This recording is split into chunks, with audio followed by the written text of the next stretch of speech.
who's... Wait, you can.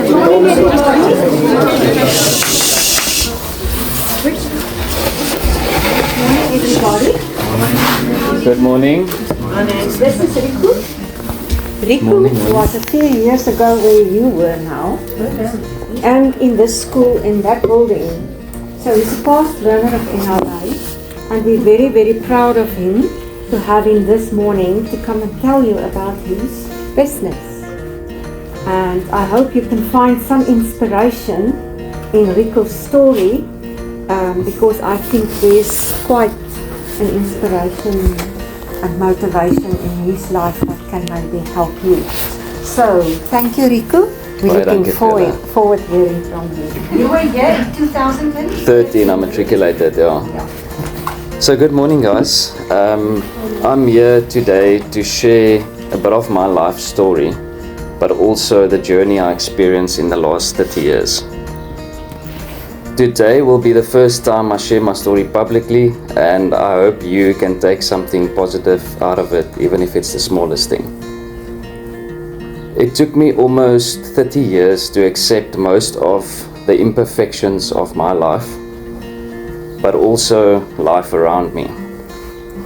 Accepting your imperfections is one of the most difficult things to do, especially if you've experienced any sort of trauma throughout your life.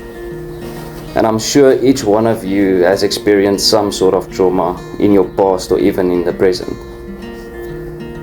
I just want you to know that your journey in life can also help you to heal beautifully. So my journey started on 18 August 1994 when I was born. And I was born into a home where I lived with my mom, my dad and two half-twin sisters. I can't remember much of the first 4 years of my life, other than witnessing physical abuse. I remember screaming from my mom's room and seeing her being dragged off the bed by her hair. I also remember a day when it was just me and her driving in a small red Nissan Bakkie while it was pouring with rain. And that was probably the only happy memory I have of her. And yeah, so on the 3rd of October 1998, just 1.5 months after my 4th birthday, I never saw my mom again. She was murdered that night.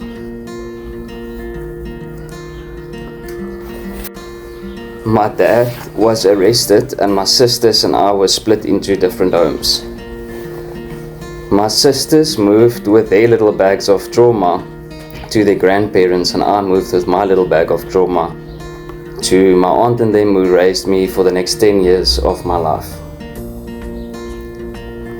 A couple of years later, the court acquitted my dad of my mom's murder. Nonetheless, this left me with years filled with unanswered questions and loneliness. I don't remember seeing him a lot as he got more involved with substance abuse. I later visited him some weekends, but the memories weren't pleasant.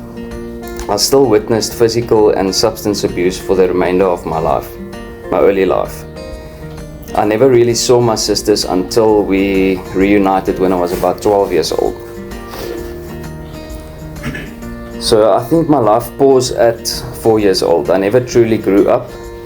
I felt trapped and I was looking for reassurance by constantly seeking attention. Without even trying, my mind and body blocked out almost every bit of memory after my mom died. If I say I remember 10% of my childhood, it's a lot. And most of the memories that I had were not good memories. So growing up wasn't easy for the most part. I never understood life and never accepted me for me. I always craved some attention. It caused a lot of trouble for myself. I just wanted to be perfect, but through my eyes, I wasn't ever going to be perfect. It was difficult for friends at school to understand me, as I could never truly express myself. I always seemed to find myself in trouble, and I thought life would find its way to make sense eventually. I was physically bullied through primary school, And at one stage I remember going home with my face swollen. I'm just gonna skip that part. And so I couldn't, when I got home, I couldn't remember any physical pain, just the emotions and kids' faces and laughing. And life didn't make any sense at that point. When I got to high school, things hadn't changed much. I remember a bunch of kids circling and pushing me. I saw a gap and I just ran away. A couple of years later, I went to a house party that we used to go to in high school. And the same boys were there. When I saw them, I told my friend I had to go because they would start a fight. I remember rushing out of the house and walked back home, and where they soon caught up to me, and the one boy grabbed me by the shirt and hit my head into his knee. I fell and they kicked me. I would say by this point I've experienced a lot of challenges. I just carrying on. I started rebelling so badly that I got kicked out of the house. I was expelled from 5 different high schools, and I moved home 6 times. NLA was the only school I returned to twice. So I got here in 2010 and I came back here, I think, end of 2011. Came back to NLA. So I returned to NLA twice, and Annalise gave me a second chance. She gave me a second chance, and I'm sure she had sensed that I had potential, and she stood by me through everything. Even then, I didn't realize more challenges would show up. Not long after I returned to NLA, I received a phone call at school saying my dad had been arrested and he was taken to prison, to Pollsmoor prison.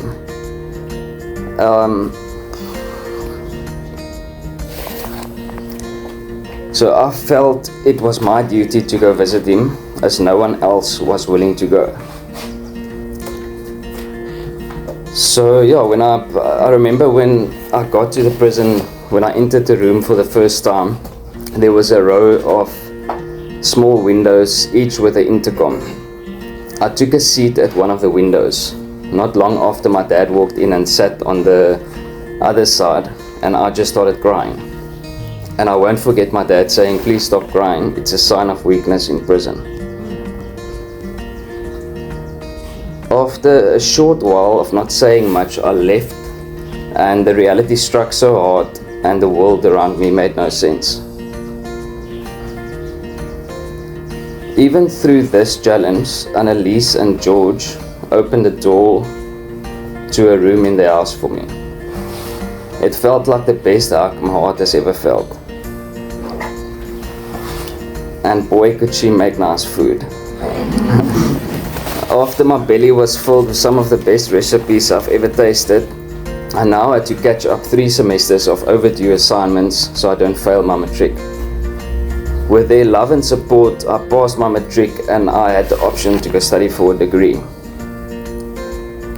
I also met a wonderful girl in one of my previous schools just before I came to NLA, who always supported me, but I'll get back to that in a moment. So after school, I landed in adulthood, where most of you are going to be there shortly. And I was unsure of what challenges would lie ahead, as I was now alone and independent. I was scared of failure, and I felt unsure of this journey, and I had no sense of direction. Then unknowingly, the choice I made 9 years ago would change my life. I decided I wanted to go study so I could become some sort of business guy in a big company. But I had to find a way to work part-time and still be able to pay for my studies. So I started a dog walking business called The Wolfpack. I left my job at the car wash and went to study a bachelor's degree in marketing management. It took me 4 years to finish a 3-year degree, but it's important that I did finish. So now what do? I started questioning my choices and realized I never really wanted this for myself. I never wanted to grow up and become some finance or business guy sitting behind a desk all day. So why not keep the Wolfpack going? Being in nature and connecting with my canine friends truly became my passion. I then went on to go work out a system of how I could walk more dogs at a time so I could make more money. Not long after, the business started booming and I was fully booked. Well, I was very hard on myself and questioned daily where to next.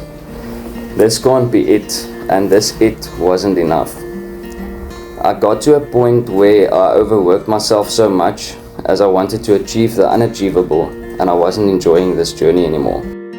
I started talking myself down because I couldn't figure out a way to become more. But more of what? It felt like my past came back to me in full force. I started questioning life, and I actually started drinking a lot and ending up going into deep cycles of depression,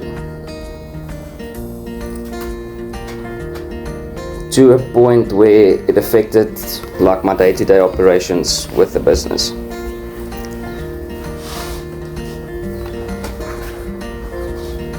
I felt I had no strength to get out of these cycles of depression, and suicide was on my mind almost every day. And through all these cycles, I seemed to have missed what kept me going. And this was that wonderful girl I met back in high school. She stuck by me every single day. She picked me up time after time. There was no way God or the universe was going to allow her to give up on me. With all the love and hope she had for me in her heart, I've never felt love so deep. My heart started loving hers even more.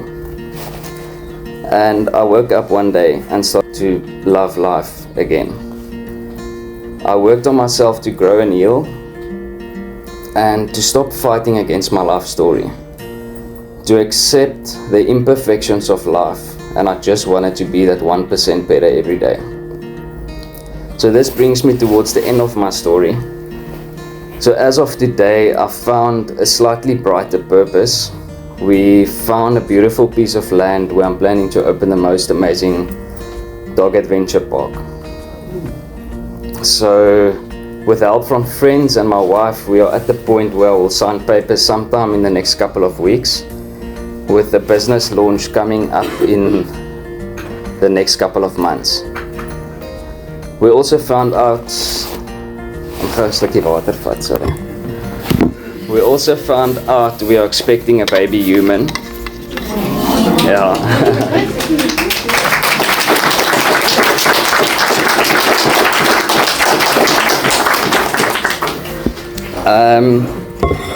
And he or she, we know what it is, but we're not going to share yet. We're expecting the baby early in the summer of 2025. We will share a home with 2 loving parents and our 3 crazy human dogs. Just in the last couple of years, my life has changed more than I could ever dream. When life happens, it can happen beautifully. And I would like to ask each and every one of you to never give up on your journey, to embrace the imperfections and to appreciate every small accomplishment in life. Life around you can sometimes find ways to knock you down, but you have to whisper to yourself to get back up. Because the beauty of your strength can carry you through a lot. The saying I've carried with me goes like this: trust is like a piece of paper. Once it's crumbled, it can't be perfect again. So I replaced the word trust with life. And once life is crumbled, it can't be perfect again. Then I would go on and say, what if you open that imperfect crumbled piece of paper, write your own life story, fold the paper into a jet plane and throw it up in the air. For all you know, it might take flight. My wish for you all is to be the best version of yourself and never give up on your amazing and your unique journey ahead. Find your support system. Like here, you have a room full of teachers who care about you. Believe me, they do. Look at what a difference one teacher and a right support system made in my life. I'm not saying that once you have your support system, you will not face challenges. You will face challenges, but embrace them. Pat yourself on the back for every accomplishment, doesn't matter how small it is. and remind yourself to accept your perfect imperfections. Thank you, guys. Wow.